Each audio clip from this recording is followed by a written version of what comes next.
এর আগের মিনি ব্লগে এগুলো তোমরা দেখেছো যে আমরা কোন কাঠটা পছন্দ করেছি। এটা ঝাপসা লাগছে সেটাই বর্মশাই বলছিল, তাই এই যে কালচে খয়েরি রং ডিপ রঙের এটাই নেওয়া হয়েছে।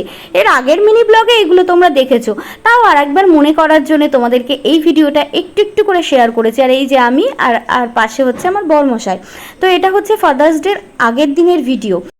আর এদিকে এই খাতাটা নিতে হয়েছে কারণ হাল খাতা, প্রথম নতুন খাতা তো লিখতে হয়, সেজন্য এই খাতাটাই নেওয়া হয়েছে। তো এইগুলো সমস্ত কিছুই তোমরা এর আগের মিনি ব্লগে দেখেছো। আর আমি যখন ভয়েস দিচ্ছি তার পরের দিন মানে রথযাত্রার দিন কিন্তু আমার দোকানের প্রথম হাল খাতা। তো আমি ভীষণ এক্সাইটেড আর ভীষণ টেনশানে রয়েছি। এই যে এখানে আমার মায়ের নাম লেখা হচ্ছে, কারণ মা ছাড়া এই ব্যবসাটা কখনোই দাঁড় করানো যেত না। মা অক্লান্ত পরিশ্রম করেছে এই ব্যবসাটার জন্য, তাই সব কিছুই মায়ের নামেই করা হচ্ছে। এবং কি মিষ্টি যে আমি দেব তার সমস্ত কিছু এবং পুজোটাও মায়ের নামে হবে। আর এখানে বালাজি বস্ত্রালয়, কারণ এটা বজরংবলী না থাকলে কোনো রকমভাবে আমি এই জায়গাটায় আসতে পারতাম না। আমি কে, আমি আমার পরিচয়ই তৈরি করতে পারতাম না। তাই আমার জীবনে যা কিছু সব কিছুই বজরংবলীর জন্যে। আর আরেকজনের কথা না বললেই নয়, সেটা হচ্ছে আমার ভাই। ভাই আমার জন্য অনেক কিছু করেছে। আমি দিদি হয়ে যা না করেছি তার থেকে হাজার গুণ বেশি ভাই আমার জন্য করেছে। কোভিডের সময় সাইকেল নিয়ে এই জিনিসপত্রগুলো নিয়ে যেত, কারণ তখন আমার কোভিড হয়েছিল আর আমার পক্ষে যাওয়া সম্ভব ছিল না সেই জন্যে।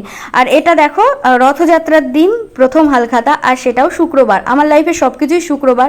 শুক্রবারে আমার বিয়ে হয়েছিল, শুক্রবারে আমি প্রথম মা হয়েছিলাম, শুক্রবারে আমার হালখাতা হচ্ছে, শুক্রবারে আমার বর প্রথম চাকরিতে জয়েন করেছিল। তো আমার লাইফে সব কিছুই শুক্রবার। যাই হোক, এই ভয়েসটা দিচ্ছি তার পরের দিন আমার হালখাতা, ভীষণ টেনশানেও রয়েছি। আর এদিকে হচ্ছে ফাদার্স ডে, এটা কিন্তু রাত্রিবেলা। তো সামান্য একটু আয়োজন করার চেষ্টা করেছি, সবার জন্য মোগলাই কিনেছিলাম, সেটাই এখন নিচ্ছি। আর আমার কিন্তু চিঠি বিলি করা হয়ে গেছে, মানে যে কার্ডগুলো সবাইকে দেওয়া হয়ে গেছে, সবাই ভীষণ আনন্দিত হয়েছে। আর ওই হাসিটুকুই আমি চেয়েছিলাম যে ঠিক আছে চলো, 7 বছরে যেটা করতে পারিনি এবছর সেটা করবই। তো সেই চেষ্টাই করছি আর কি। আর এদিকে আমার মোগলাই নেওয়া হয়ে গেছে। ভিডিওটা এখানেই শেষ করছি। সবাই শুভকামনা জানিও আমার হালখাতার জন্য। টাটা সকলকে, ভালো থেকো সকলে।